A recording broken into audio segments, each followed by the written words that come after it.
In exactly the same way that the Holy Prophet ﷺ knew that what God is telling me is the truth. He never stopped preaching. And in the same way, we won't stop preaching. It's against the teaching of Islam to force anyone into belief, which is la ikraha fi din. There's no compulsion in matters of faith.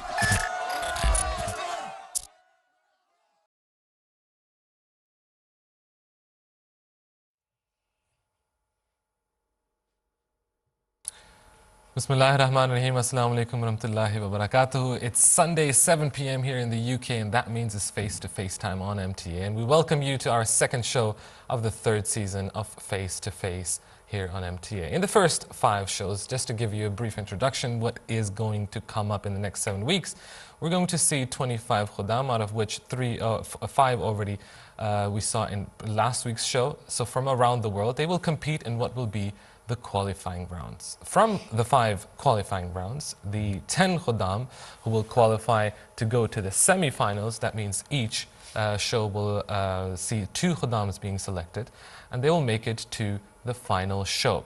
The 4 remaining Khuddam will compete for the for the first place in the grand finale. And in every show, we give the Khuddam an entirely new scenario and question that they must answer. Each scenario will determine their target audience and will make it easier for them to select their arguments. We have 3 judges here in the studio who will not only judge entries, but more importantly, give advice on how to further improve their answers. The purpose behind this competition, you might ask, is not only to give the Khuddam a platform to speak, but also as a means of educating everyone in regards to the Ahmadiyya Ilmul Kalam and streamlining our response to contemporary issues. As for you at home, Jazakallah first of all for tuning in. And secondly, we do want you to sit back, relax and enjoy the show, but we also want you to take out your phones, your tablets, your laptops, turn on your computers and cast your vote for your favorite contestants. So go to www.mta.tv/face-to-face and vote for the Khadim you think did the best job. And also, the videos for each episode are uploaded 24 hours in advance, and the lines to vote are open as soon as the videos are uploaded. There's one more thing for me left to do before we go to our first contestant, and that is introduce our panel of judges. And these judges are going to be joining us over the next 7 weeks as well, so don't go anywhere on Sundays. Amr Safi Sahib, Chief Editor of the Review of Religions, to my far right. To his right, we have Momin Zahid Sahib, who is also a teacher in Jamia Ahmadiyya UK here in Hizumir, and Qasid Moin Sahib, Murabi Silsila of the Ahmadiyya Muslim community. Jazakumullah and Assalamu alaikum to all of you as well. Our first Khadim for today, who we're going to listen to, is from Burkina Faso. Mirza Ataur Rauf Sahib is with us on the line. Ataur Rauf Sahib, Assalamu alaikum. Wa alaikum. So, Ataur Rauf Sahib, we're going to listen to your entry first, and then one of the judges will ask you the 60-second question, meaning that's part of the evaluation of how many marks you will get. So come to the point as soon as possible, finish in 60 seconds. But first of all, we're going to listen to what you sent us. Here is Mirza Ataur Rauf Sahib from Burkina Faso. I belong to Ahmadiyya Muslim community, which has the slogan of love for all and hatred for none. So I have nothing but love in my heart for you. So if I don't take part in your parties, it does not mean that there is an element of hatred in it. No. But there is a reason behind that I don't want to take part in these house parties. And the reason is this, that in these house parties, there is an element of physical and sexual violence. That's why every now and then we hear in the news that police have arrested people from the house parties. So even if I don't take part in these crimes, my presence would certainly have an impact on my reputation. So that's why I don't want to take part in these parties. Moreover, there's the use of alcohol, drug, and loud music. All these things are associated with house parties. And in any civilized society, these things are considered as unacceptable and against sobriety. So I don't want to take part in these house parties. Moreover, I consider the use of alcohol, which is very common in these house parties, absolutely against health and injurious to health. I find that alcohol has more disadvantages than its advantages. And moreover, according to the report of World Health Organization 2014, every year, due to the misuse and harmful consumption of alcohol, about 3.3 million people die in whole of the world. Moreover, why I don't want to take part in these house parties? Because since I acquired the age of reasoning and understanding, I have realized that I have to follow the commandments of my religion, being an Ahmadi Muslim. So if I follow these things that happen in these house parties, then I would certainly be disobeying the commandments of my religion. So I'll have to face the consequences by law of nature and by law of religion as well. So that's why I cannot take part in these house parties. Moreover, I would say that if I don't take part in your enjoyment, it does not mean that I don't enjoy. There's a difference of enjoyment. There's a difference of the ways of enjoyment. The way you enjoy, I consider it to be disturbance and violence. And the way I enjoy, I consider it to be enjoyment and a process of learning also. For example, I read books, I play volleyball, football, and I have a habit of learning different languages. That's why I can speak 5 languages, including Spanish, Persian, etc. I would like to invite as well to attend the parties of Ahmadiyya Muslim community, which would certainly give you an enlightenment to improve your parties. So that was from Burkina Faso, Mirza Ataur Sahib. Mohammed Sahib, I will give you the first question for Ataur Sahib. The 60 seconds will start as soon as you finish your question. And Ataur Sahib, you, as I said, have 60 seconds. We will fade your voice out as soon as you hit the 60-second mark. So try to be precise as possible. Mohammed Sahib. Jazakumullah Raza Sahib. Assalamu alaikum, Rauf Sahib. Can you listen to me? Walaikum assalam. Okay. Rauf Sahib, first of all, I would congratulate you for a very good answer. And I would like to say that it was very intelligent of you to start the answer by telling your friend that although you have a difference of opinion, but you still love him. And it was a good way of actually starting the answer. My 60-second question to you is that you mentioned that you do not drink alcohol for religious reasons. So my question is that although your religious book says that states that wine is an abomination, but it still promises it for believers in the hereafter. So isn't it a contradiction? So you're being forgiving. Okay. Okay, the point is this, that that drink you're actually talking about, that it will have be given to the believers in the paradise. It is not actually the alcohol. It is actually the cup of the unity of God which would be given to the believers. And it would be the pleasure of God would be given to them.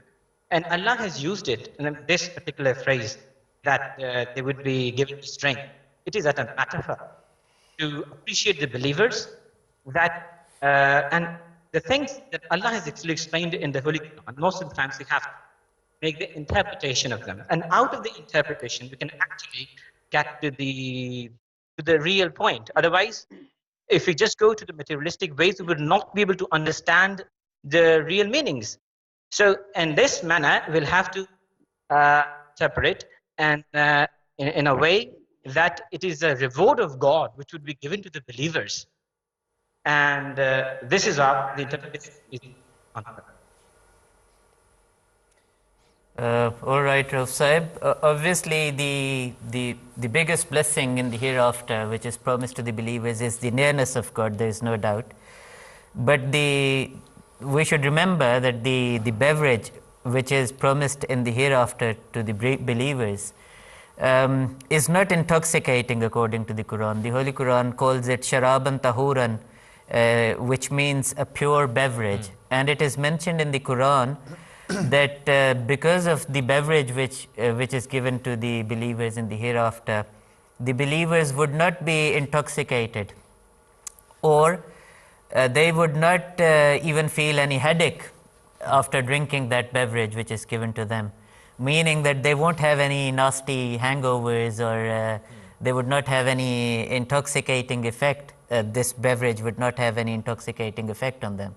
So for this reason, the beverage which is given to the believers in the hereafter is totally different to the wine which we know in this world. So this could have been explained like this as well. Jazakallah, Mohammed Sahib. Mirza Taroof Sahib, Jazakallah for joining us today. Before we go, Amr Sahib, you were looking very mad today. Very concentrated, maybe I should say. Yes, I was. It's a very interesting topic. I think it was a very good answer by Mirza Taroof Sahib. I think what I would add is the way the Holy Quran has explained it and Khulafa have explained it, is that Islam is not blind to the fact that alcohol has advantages. And this should also be mentioned, otherwise people may think that what about those advantages in terms of medicine, for example, and in those advantages Islam does permit it for medical use. And in fact, it was very interesting to note that in history it's Muslim scientists and alchemists who were pioneered with using alcohol in medicine. So for example, Muhammad ibn Zakaria al-Razi is generally credited with the discovery of ethanol, which is pure alcohol, and he was considered to be the first physician to use it. It was later distilled as a form of painkiller and anesthetic by the Persians. And even today in homeopathy, there are traces of alcohol, although they are so small in nature that they cannot even be seen, but it's used. However, because the disadvantages outweigh the advantages severely, this is why Islam forbids it, for the reasons that the contestant has mentioned. But I think for the sake of balance, to also show that Islam does not deny that there are advantages, and for those advantages, not only does Islam say you can use it, in fact it was Muslim scientists who pioneered its use. But, as mentioned, there are so many disadvantages, and this is why, generally speaking, alcohol is forbidden for the reasons outlined. All right. Jazakumullah. Because it's something very relevant to this society, isn't it? Yeah, absolutely. And I think Mirza Taroof Sahib did a wonderful job, actually. I think his entry was a very, I think he touched all the main points. You know, he started off with a very personal touch. You know, the motto is love for all, hatred for none, and we love you. He made it very personal to the gentleman in question, the person in question. Then he used Islamic teachings from a personal perspective. So rather than saying that I have been dictated to say this, or I have been asked or instructed to say this, it is my belief. So he said, for instance, I find that alcohol has more disadvantages rather. That defeats the whole purpose of the program. But I find that alcohol has more disadvantages than advantages, and that makes it more personal, and that makes it more easily acceptable to the person, rather than saying that I have been told by my religion. So, and various other elements that the judges have already alluded to. I think they made his answer a very good answer. Absolutely. Well, Jazakumullah Sanza to the judges. Mirza Taroof Sahib, Jazakumullah to you as well for your wonderful answer. We're going to move on to our next khadim for today. Isba Ahmed Sahib from Thailand is with us on the line. Or is that? Yes, it is. Isba Sahib, Assalamu alaikum. How are you today? Isba Sahib? Or was that Jali Sahib? Jali Sahib, sorry. My apologies. Jali Sahib from Pakistan. Jalis Ahmed. Jalis Sahib, Jazakumullah Sanza for joining us today. And first of all, congratulations, you've made it to the show today. We're going to listen to your reply first, and then I will give Qasid Sahib the 60-second question, and you will have the opportunity to answer. So this is Jalis Ahmed Baja Sahib from Pakistan. The question is that my friends offered me to attend house parties and drink alcohol along them, which I have rejected. Then they asked me that, why do I not come to attend house parties and drink alcohol with them? Look, first of all, I want to ask that, can someone spend his whole life according to his friends? Not at all. Similarly, I also have the right to opt my choice. About all things in the world, there have the benefits, also have the disadvantages. But some of them have more disadvantages than their benefits, and it is one of them, because drinking of alcohol causes more harm than its benefits. Secondly, I don't like to attend house parties and drink alcohol because I belong to a religion called Islam, and I committed to spend my life according to Allah, Prophet, Imam and Khalifa, not according to my friends. And Islam does not allow me to drink alcohol. Here is the point that why Islam banned the drinking of alcohol. It is because of its lot of disadvantages. It is scientifically proven that drinking of alcohol has much more harms than its benefits. It causes many liver inflammations and also can cause cancer. It also causes many stomach disorders, many liver disorders, many lung disorders, many brain disorders, as well as breathing and blood problems. And it is very injurious for the mental and physical health. People drink alcohol for their mental relaxation, for their enjoyment, for the relief of stress, relief of tension, which remains for the very short and limited time. Then how can I disturb my mental, physical as well as religious health for the long term on the behalf of this very short and limited enjoyment? It is impossible. In fact, I say to my friends that you should leave it because it affects you badly in a negative way, not in a positive manner anyway. So these are the reasons for the purpose I can't join my friends to rent house parties and drink alcohol with them. That's it. Thank you. Jalil Ahmed Baja Sahib from Pakistan, that was his reply. I actually like this part where he said that for a short period of enjoyment, are you ready to accept the long consequences and the long period of consequences? I'm not sure how you feel about this. Let's see what Jalil Sahib has to say in the question I have, which is pretty much about this. So Jalil Sahib, Assalamu alaikum warahmatullah.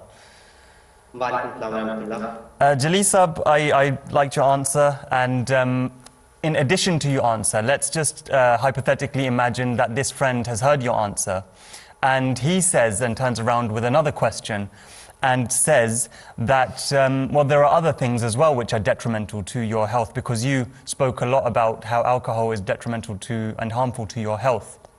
So, for instance, sugar has an adverse effect on your weight, on your teeth, and your general well-being.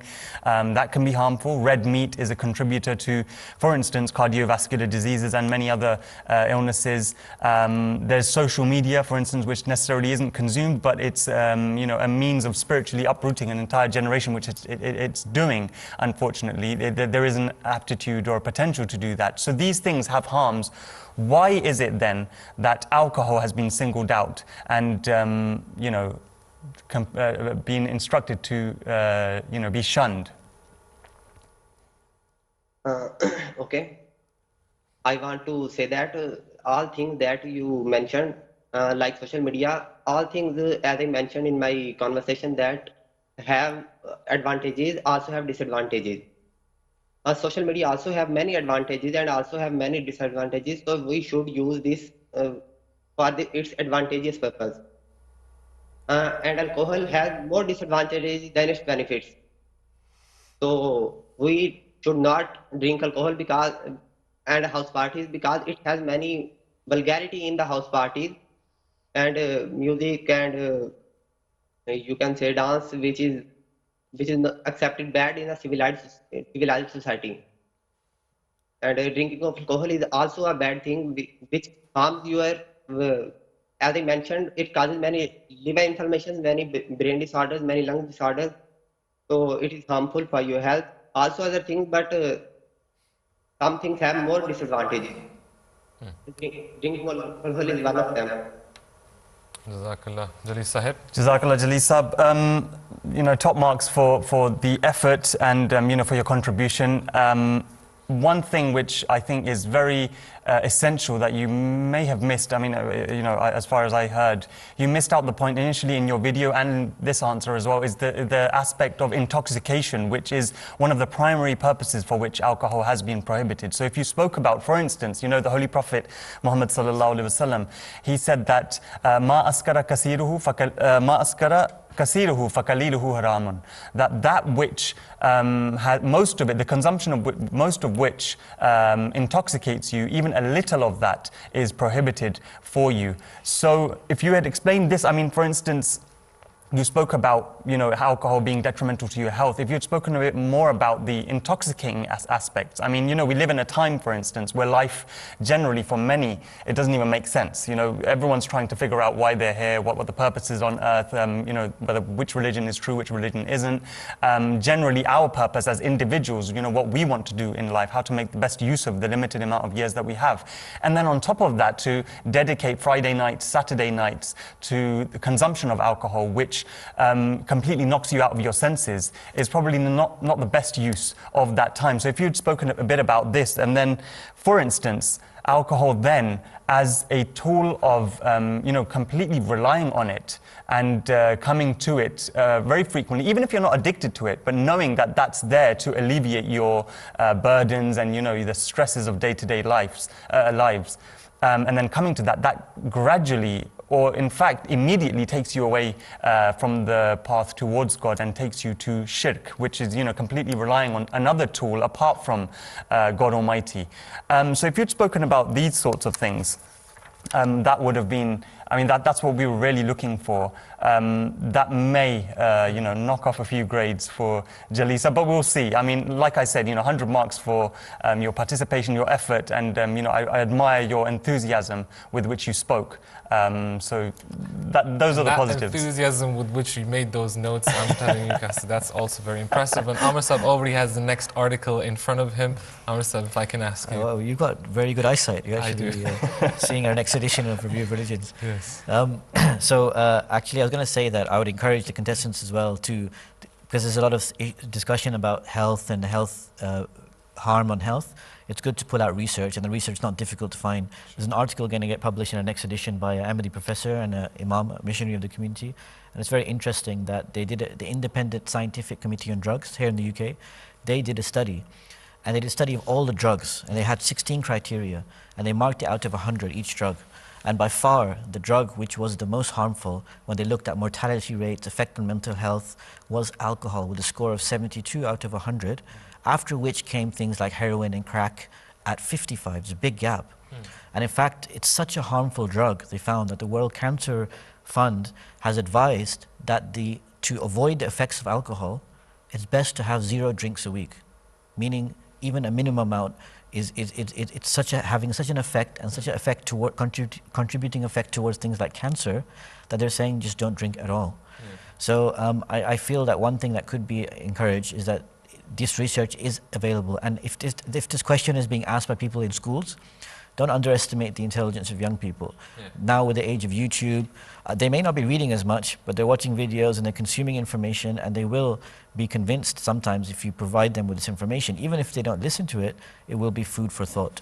So in follow-up for the question that there are other things which are harmful, but according to research, scientific research, alcohol is an extremely harmful drug, and you can see the wisdom of the Holy Quran and Islam in banning it outright.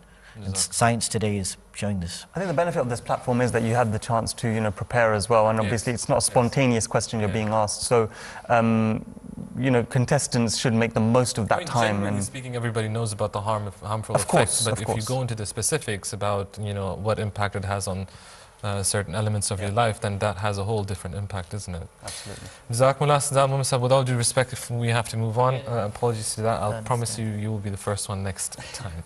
We're going to go to Thailand. Isma Ahmed Sahib is with us on the line. He's from Thailand. Isma Sahib, assalamu alaikum. Wa alaikum assalam warahmatullahi wabarakatuh. Isma Sahib, just for the benefit of our listeners, it's 2:30 in the morning, is it? Yes, no, it's 2:23. 2:23 in the morning in Thailand. Well, Jazakallah, thank you very much, and congratulations, you've made it this far, hopefully, and all the best to you as well. We're going to listen to your response first, and then I will give Amr Sahib the opportunity to ask you your 60-second question. This is Isba Sahib from Thailand. Ar-Rahman-ar-Rahim. Assalamu alaikum wa rahmatullahi wa barakatuhu. It is said in our holy book Quran that alcohol is a Ummul Khabais, means it is root cause of many problems. We can see that alcohol is creating many problems in the world, especially in the Western society, because it is very common there. In the newspaper, there are many crimes reported. Like there was a theft in a house, there was a firing in a school, and there was a gang fight on the street. This is all, most of the crime are because of the alcohol. The people drink the alcohol in the home parties and pubs. And some people, after drinking the alcohol, they come to the street and do these type of crimes. They don't even know what they are doing and what will be the consequences of this action. This is because they are half conscious. On the other hand, the alcohol has the addiction, means when someone starts drinking the alcohol, it is very hard for him to stop drinking. Instead, he will keep on increasing the amount of the alcohol how much he drinks. And he wastes money on buying the alcohol, and he don't use that money on his family and friends. Our fourth caliph, Hazrat Mirza Tahir Ahmad, said that alcohol is not needed by the human, but the food is needed by the human. So we should give this money on what we use on the alcohol to the people who are poor or deserving, so they could also buy the food and they could also live the life happily. Secondly, the alcohol is not only prohibited in Islam, but it is also considered dangerous in the medical field.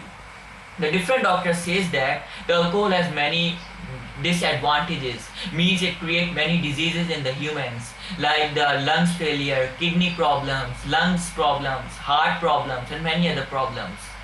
On the other hand, it is also transferred by the genes from the father to the son. I mean that if the father will drink, so probably the son will also drink.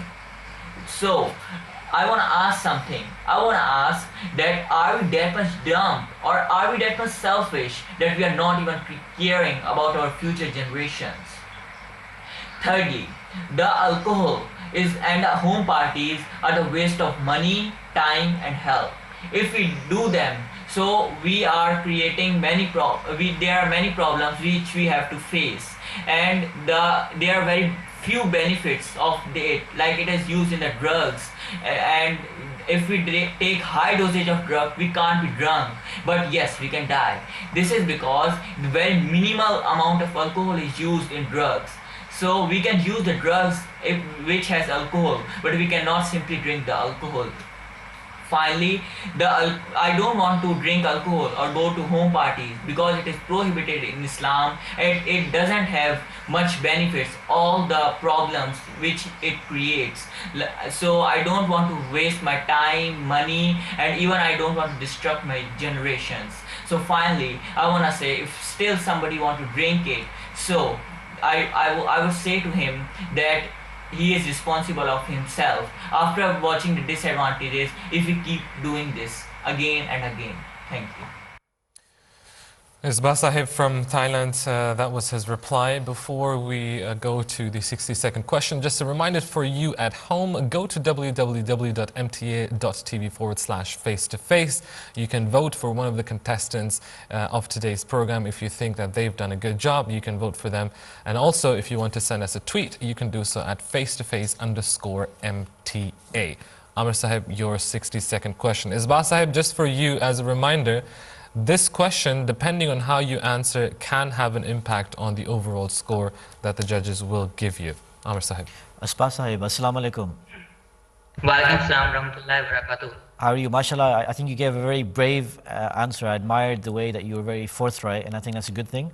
So my question for you, for which you will have 60 seconds, is, so you may have given this answer, and it could be a very good answer, and the person or your friend turns around to you and says, okay, fine, you're saying that I should not do this and I should not do that, then how do you have fun? What's your concept of, what's your alternative concept of then having some type of enjoyment? How would you describe that if I was to leave all of this? How would you answer him? I would answer that for the enjoyment we can do other things also, as it is written in Quran that we can help other people. This is the type of enjoyment. Allah has made a human in the way that if he helps other, he has good feeling. He has good feelings. He feel good after doing something, after giving some money to the poor people. We can do enjoyment like this. On the other hand, there are many programs on the MTA for the tarbiyat of the Khuddams, Ansar, and every other people. So we can listen to that. Finally, we can talk to the relatives. We can go to their homes. We can there are two occasions for the Muslims, like Eid. We can enjoy there, we can eat sweet food, and we can do other things for the enjoyment. The alcohol is not needed and the home parties are not needed to do the enjoyment. This not only disturbs other life, but it also disturbs our life. Well, that was the 60 seconds. Amr Sahib? I think he did pretty well. In that time, he touched on some key points, and I think you gave a pretty good answer, Isba Sahib. I would add to that, just to expand on what you were saying, that in terms of those things that we can enjoy from alcohol, which are allowed in medicinal use, we do use them. and we partake of them. But also, you could also challenge them in a loving way that those people who have seen, if you're at work and something and people come back after the weekend after heavy drinking, then their state is something to be seen. It doesn't seem like the after effect is something very enjoyable at all. In fact, the hangover or the suffering they face afterwards is something which they themselves regret. So it's like almost a natural kickback in it. Yeah. So the question of enjoying is you know, something subjective and is also temporary, as if nature is telling you this is not the actual thing to enjoy. Yeah. So I think most people they do realize this, and they do understand this when you explain it. And as you said, there are other ways that you can enjoy. And we also enjoy it in that way. And of course, if you look at the example in the Holy Prophet's time, the companions who left alcohol in just a moment's instance, it's interesting, as the Khulafa have explained, it was a question that did they develop their taste? So they were able to get enjoyment out of establishing that connection with Allah and through prayers. And that gave them an inner peace which was permanent and not temporary. There was no, God forbid, hangover which ended from that. Yeah. In fact, that gave them something which kept them happy and was not just a temporary happiness. In addition to that, sorry, if I could just add. I gave moments of the time. Sorry, no, go on. If you permit me afterwards, only with that. No, please. Before you comment on Isbah Sahib as well, this definition of party, what do we mean by that? Can you elaborate just a little bit on this as well, so for the benefit of the viewers as well? By partying, actually everyone has involved partying with alcohol, and everyone is continuously talking about alcohol. We should remember that Islam has not actually forbidden chit chat or talking with people and sitting with people and enjoying and having fun. In fact, Islam has given chance to people to get together and talk to each other. Like, for example, compulsory prayers, obligatory prayers for which all Muslims go to the mosque. That gives them a chance to basically get together, socialize. So Islam is not against meeting people and having fun. Yes. So it is the correct way of having fun which we should learn as a Muslim. In terms of the answer which was given by Isbah Sahib, I think I would give him good marks in his confidence and conviction. But in terms of argumentation, his argumentation could have been better. He could have constructed his arguments in a better way, because correct references is also, referencing your argument is also very important. As Amir Sahib spoke in the beginning about like pulling out the correct research. So, for example, he mentioned that it is said in the Quran that alcohol is Khabais. So, it is not mentioned in Quran anywhere. Quran does not declare alcohol to be Khabais. Similarly, he also mentioned that alcoholism can be inherited in genes. If this kind of thing was mentioned in the reply, he could have given like a reference to some authentic research about it. As Amr Sahib also mentioned, the importance of correctly referencing your argument. It is my turn, I'm just confirming, sorry. Amir Saab's question was very pertinent because that is, the follow-up question usually when someone answers such a question. The next question automatically is, well, what do you do for fun? If you don't go clubbing, you don't drink alcohol, especially in this, climate. The next question is, what do you do for fun? And that can be sometimes a very tricky question. I mean, we as Muslims, we do have fun. I mean, it's not that we live very dull and boring lives, but from an external, an outsider's perspective, religion leads, or sometimes some people do assert that perhaps Islam promotes a very dull lifestyle, whereas that's not the case. And I think if I just, drop one sort of reference here, and that's a recent article that came in Al-Hakam, the newspaper, only last week, which was on the humor, the sense of humor of the Holy Prophet Muhammad sallallahu alaihi wasallam. And that being, the Holy Prophet sallallahu alaihi wasallam was the perfect example for us all, for us Muslims. And when you read about his, sense of humor, the rich sense of humor that he had, some of those incidents, they were new to me as well, but the way it's been, portrayed, or the way the Holy Prophet sallallahu alaihi wasallam's sense of humor was, it just goes to show that Muslims can enjoy themselves without having to get drunk or without having to go to clubs. And, parties, it's such a general term, but, there are healthy parties as well, which Mirza Atar Rauf Sahib alluded to in the, towards the end of his video when he said there are Ahmadi parties. I mean, Ahmadi parties being, from a community's perspective, when we get together. And but other than that, families, friends, we all get together. We have fun. I think he has also gone over around 40 seconds. Yeah.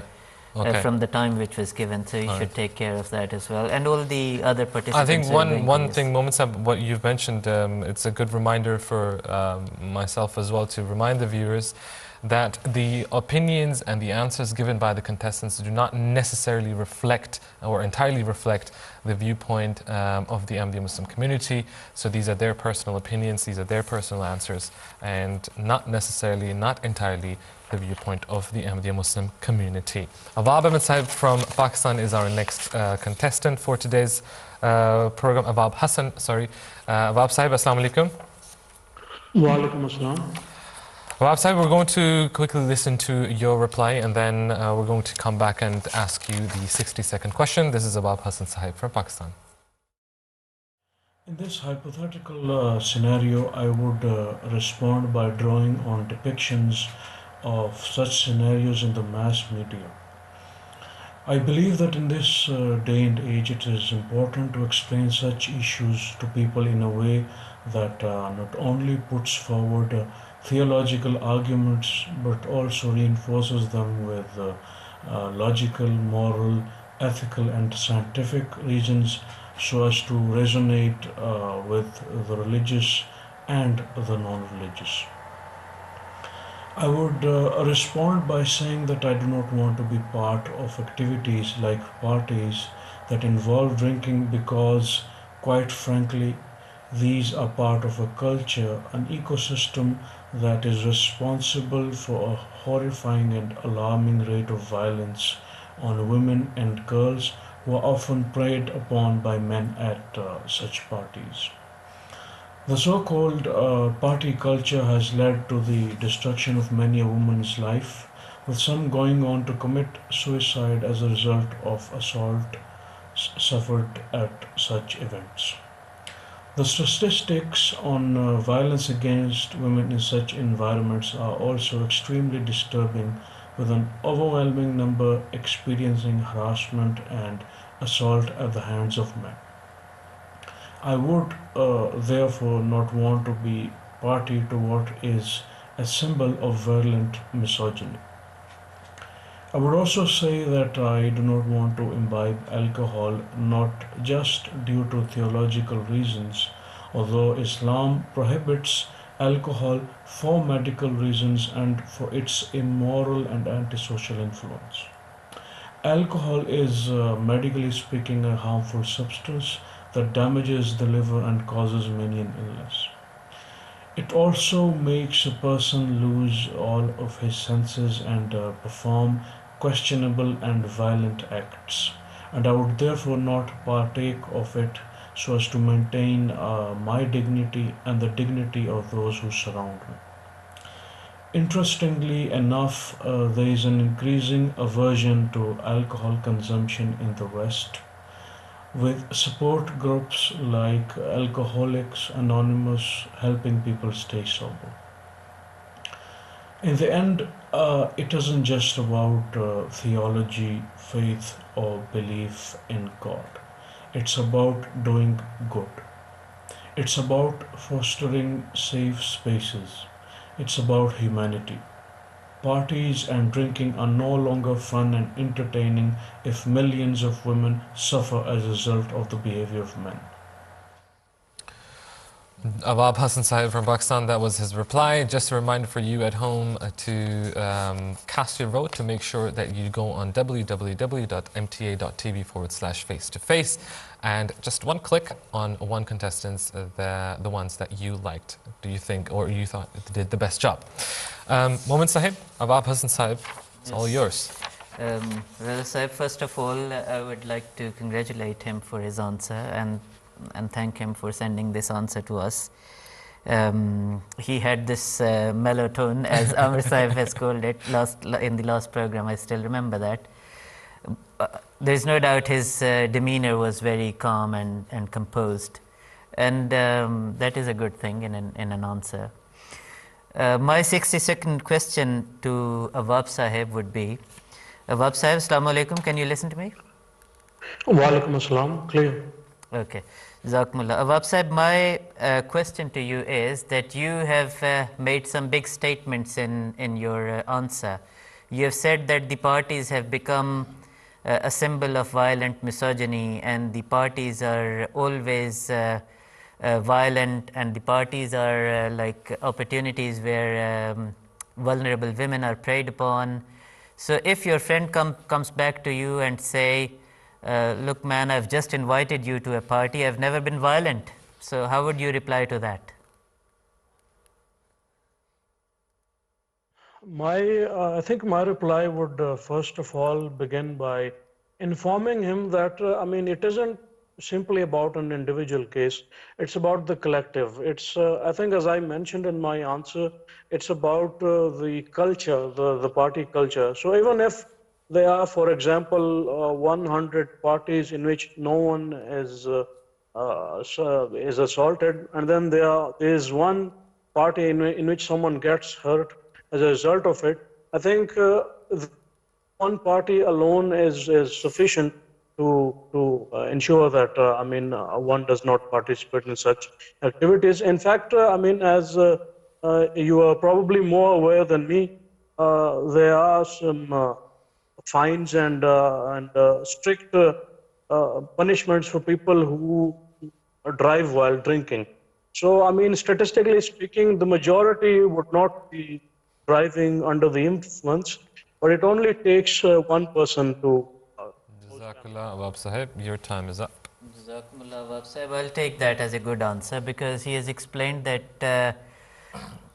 a bad thing, even if it happened once, that is enough actually to be careful, for us to be careful in future. So in this way, I think he's explained his statements quite well. All right. I think generally, if Awab Sahib in future avoids such generalizations immediately, maybe directly to a person. So, for instance, that person, I think, if the person was to ask what Mohammed Sahib said, he would be doing so out of being hurt, like maybe perhaps you're suggesting that I'm like that. So maybe in future, if the situation ever does arise, where you have to address someone like this, maybe take a mellow tone. He had a mellow tone, so maybe the words should be subtle as well. Yeah.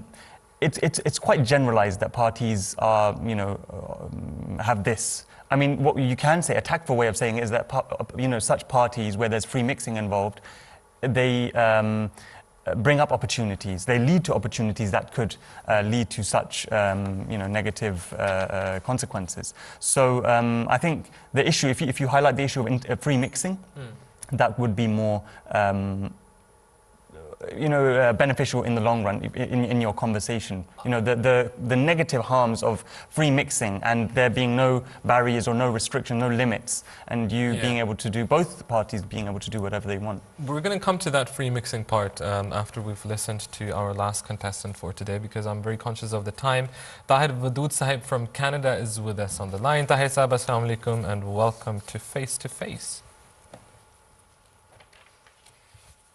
Tahir Sahib. Tahir Sahib, we're going to listen to your reply first, and then we're going to come back, and then Amir Sahib will ask you the 60-second question and also the comments that you will hear after that. So this is Tahir Wadood Sahib from Canada. Assalamu alaikum wa rahmatullahi wa barakatuhu. A'udhu billahi minash shaitanir rajim. Bismillahir rahmanir rahim. So the scenario is here that a person would come up to you and tell you that there's a party going on tonight and they'll be drinking and dancing all night. And he tells you that why don't you come along and tag with us and join us in the party. And you tell him that no, I cannot do such a thing. And he tells you that why do you reject my invitation? So the answer should be here that it will take me away from my God. First of all, God the Almighty has commanded in the Quran that it is not lawful for one to go about and drink.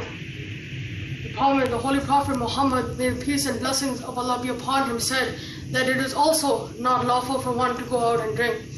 The system of the community has a law that is not lawful to go out and drink. So if I do decide to go out and drink, I will be disobeying my God, I will be disobeying the Holy Prophet, and I will be disobeying the members of the community.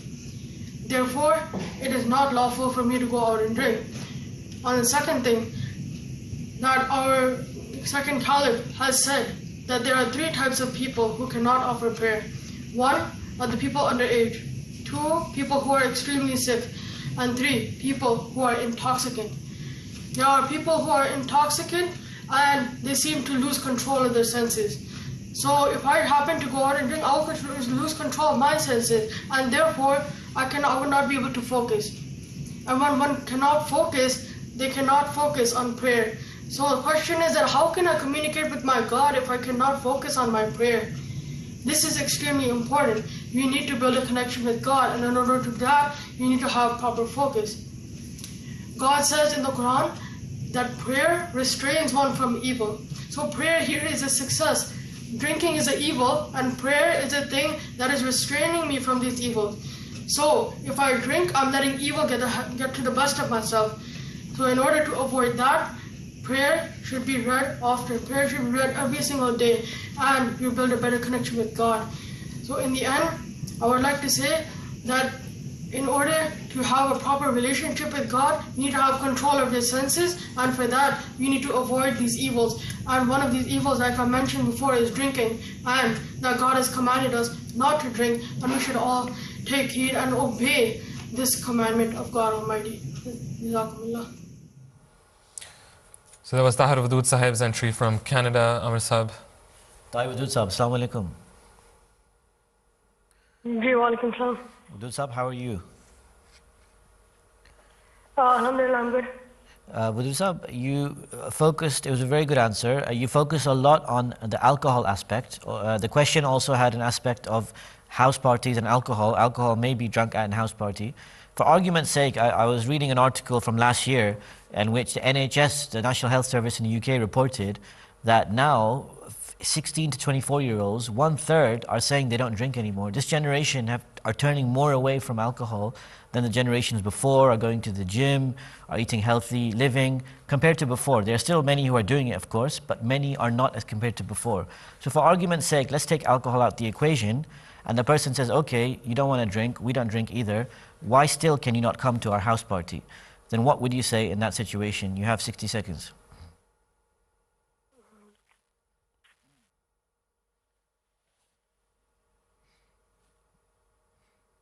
Tahir Sahib. 1 second. Maybe you should restart the clock. So you're saying that 16 to 24-year-old, they don't drink anymore. Just to clarify the question, take alcohol out of the question, why can't you attend the party? That's it? So I'm saying that, not that they don't drink anymore, but compared to before, in the UK, for example, they're drinking less. So if the person who's hosting this party would say that, look, if you have a problem with alcohol, we're not drinking anyways, why still can't you come for whatever else is happening there? How would you then respond to them? Okay, so even though there's no drinking involved, there's still a lot of evils, meaning there's going to be dancing, there's going to be girls, there's going to be overnight staying, and the next thing you know, you yourself will be involved in these evils. Your health will then, will be leveled down, and for that, your evil intentions will start to go, and you'll inculcate a habit in drinking, in partying and all that. Yeah, so what I'm trying to say here is that even though there is no drinking involved, there is still some sort of evil that is around the society, and therefore it is not appropriate for one to attend such parties. So in all, you shouldn't trust the person who's trying to ask you this question, who's trying to tell you about this. So therefore, it is not lawful for one to go out and attend this party. Jazakallah. He finished even 5 seconds before. I think you should give him 5 extra marks. A new one. He prepared a little bit in the beginning, I guess. That was a new approach. Repeat the question for a few seconds and buy a bit more time. I think he did well. He did well. He did really well. Well done, Wadood Sahib. I think you did really well. And I'll just add to that in terms of free mixing, of course, it may, people may be listening to this who are not from our community, and Islam understands it's a religion of human nature, and you would explain to your friend that, being attracted to the opposite gender is a natural thing. Islam doesn't say that's wrong. It just says do it in a way. We gave the example before about alcohol, people who drink and then they come the next day and they face a kickback. It's the same with excessive, unchecked, completely uncontrolled free mixing. Creates so many issues in the society for men and women. And the fourth caliph of the Ahmadiyya community once gave an example that it's like two electric wires, negative and positive. They're both running in concurrence. Now, what happens when you excessively free mix? It's like a short circuit, and this causes all sorts of issues which you see in society. There's people who, it creates all sorts of illnesses and diseases, and all sorts of other things happen which come back later on in life. However, what we are saying is that those desires are still there. Islam doesn't deny them, but you do it in a way which will be more enjoyable for you in the long term, where those electric wires are reaching to the end of the circuit in a proper way, in the way that Islam has ordained a framework for the free mixing to take place. That's the only difference. And it depends a lot on your intention as well. I remember the present head of the Ahmadiyya Muslim Jamaat, Hazrat Mirza Masroor Ahmad Khalifatul Masih Khamis, may Allah be his helper, he at one stage when a student asked about studying with a mix of girls and boys in a study circle, whether it was permitted, and Hazur said, well, obviously the intention there is to study, as long as, I believe, this is the summary of that answer, that Hazur said that as long as it's for studying, yes, but then any other motive, for instance partying and stuff like this, which eventually it falls under the category of laghav, which in the Quran is mentioned as something which is vain and has no purpose. And Islam always promotes something which should have some sort of benefit. And so far, there has not been any research which suggests that night clubbing or partying has any benefit. General socializing, yes, of course. I mean, and we're all for that, general socializing. But within the limits that Islam has prescribed, and falling within the outside of the category of laghav, which is vain. Anything other than that is fine, but as long as it's not vain, basically. So, just one or two brief comments that I want to make about Tahir Wadud Sahib. First is that while he was replying the answer which was asked by Amir Safir Sahib 2 or 3 times, he said that yes, there won't be any alcohol, but there will still be evils. So there could have been like a politer way of explaining the same thing to your friend, because simply plainly telling him that look, your party will be full of evil is a bit too harsh. I think Amir Safir Sahib, like later on, has explained the same thing, same topic in a much more nicer way. So he could learn from Amir Sahib as well. Of course. That's right. And the other thing which I want to mention is that the answer which he initially submitted was 2 minutes and 40 seconds long. And out of those 2 minutes and 40 seconds, the first 40 seconds were used in explaining the scenario once again and explaining the question which was asked to him. So you could have come straight to the answer rather than actually trying to explain these. I think this is a very good pointer for the next contestants, for the next group of contestants as well, that make use of 15-20 seconds is a long time if you want to get your point across. There's a lot more that you can say and use that time for. And I know there's probably not enough time to ask. There's enough time. We're going to come back to you after we've said very short. No, please go ahead. The very subtle point I just feel that needs to be made. I'm not sure if our judges have already mentioned this. The quotation of Hazrat Khalifatul Masih II. I'm not sure that was mentioned. No, it wasn't. So Tahir Sahib mentioned that Hazrat Khalifatul Masih II, the second caliph, said that there are 3 people who cannot pray. I just wanted to hear what the reference for that was, because I feel that should be clarified, but if we can't, I mean... Are you still with us on the line? I believe not. Okay, so, I mean, this sort of stuff, I mean, just make sure that you're getting the facts correctly, and, I mean, I just wanted to actually hear what the reference was, just so that, for my knowledge. We can call it back, no worries. Before we announce the results, we're going to show a short clip of those contestants who unfortunately didn't make it to the show itself, but sent us their wonderful replies, and this is what they had to say, please. A friend who is not religious asks, even if I believe there is a God, how do I know that he controls this world? So the answer is a good and positive feelings about this earth and its life is oneness. It arises that the human nature relationship is spontaneous and mutually enriching. Such concepts helps us to understand that how God controls this world.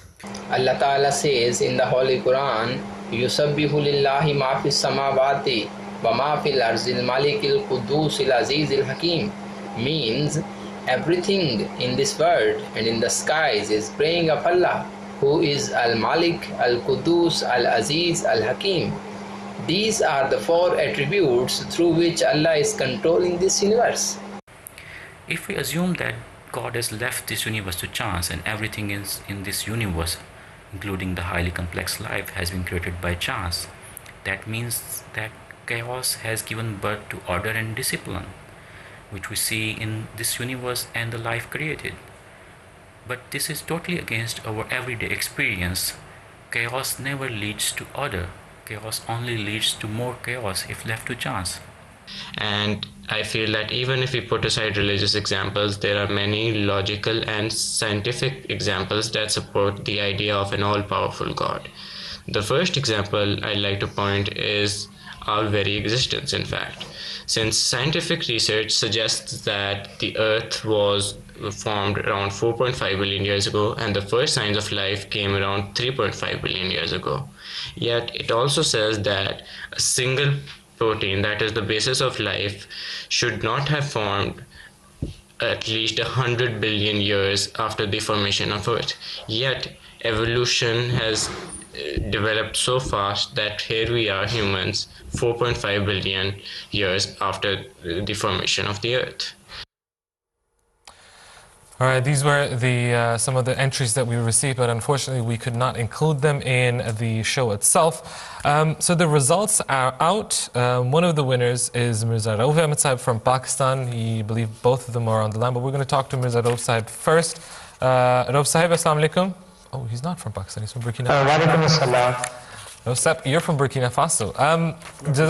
Well, congratulations, first of all, for making it to the next round. You are the third contestant who has made it. Any feedback for the judges for a change? How helpful was that? Well, I think they're very much helpful because the way they're actually providing the guidance and the suggestions.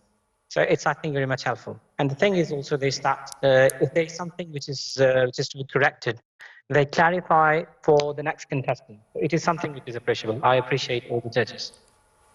All right. Jazakumullah Sanza. Qasid Sahib, any concluding remarks from you? No, I mean, Jazakallah Mirza Rauf Sahib for, appreciating our humble efforts. It's very difficult to actually give, feedback like this to such answers. The point summarized that this is a very pertinent question. It's important to understand the actual wisdom.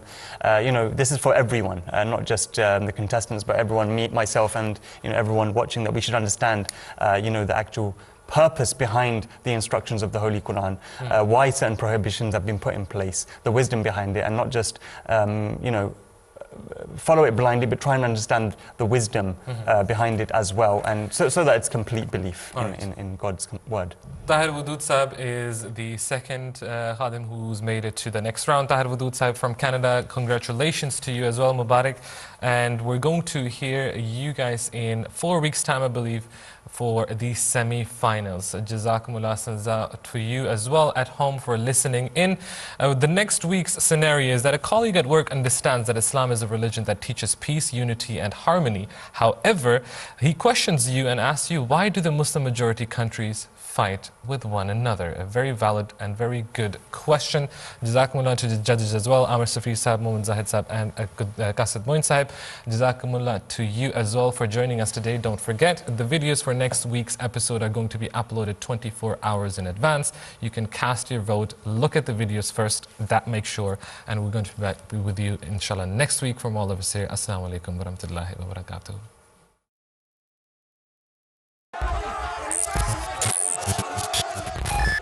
In exactly the same way that the Holy Prophet ﷺ knew that what God is telling me is the truth. He never stopped preaching. And in the same way, we won't stop preaching. It's against the teaching of Islam to force anyone into belief, which is la ikraha fi din. There's no compulsion in matters of faith.